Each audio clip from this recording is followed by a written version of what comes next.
নমস্কার। শ্রাবণ মাসে কয়েকটি জিনিস আমি বলবো দ্রব্যাদি যেগুলোকে বেটে ঘির সাথে মাখিয়ে শিবলিঙ্গের উপর অর্পণ করবেন, ভীষণ ভালো ফলাফল পাবেন। প্রথম হচ্ছে কি, দুটি ছোট এলাচ ভালো করে বেটে নিন, গাওয়া ঘির সাথে মাখিয়ে নিন, আর সেটাকে যদি শিবলিঙ্গের উপর টিপ দেওয়া হয়, গোটা শ্রাবণ মাস যদি দিতে পারেন ভালো হবে, ব্যবসার ক্রমশ উন্নতি হবে। এবার তার আর সেকেন্ড হচ্ছে কি, বেসন নেবেন, বেসন নিয়ে অল্পখানি গাওয়া ঘি দিয়ে ভালো করে মাখিয়ে দিন, তারপর সেটাকে যদি শিবলিঙ্গ টিপ দেওয়া হয় সন্তান বাধ্য হয়। তৃতীয় নম্বর হচ্ছে কেশর, অল্প কেশর নেবেন, জাফরান যেটাকে বলে, তার সাথে গাওয়া ঘি ভালো করে মাখিয়ে নেবেন, মাখিয়ে নিয়ে শিবলিঙ্গের উপর অর্পণ করবেন, বিদ্যা ক্রমশ উন্নতি হবে।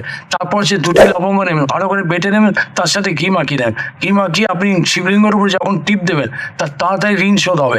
আর 5 নম্বর হচ্ছে কালো তিল নেবেন, কালো তিল তার সাথে ভালো করে বেটে নেবেন, তার সাথে কি করবেন, তার সাথে দেবেন সর্ষের তেল, এখানে ঘি লাগবে না, সর্ষের তেল ভালো করে মাখিয়ে শিবলিঙ্গের উপর টিপটা দিন, দেখবেন শত্রু দমন হবে।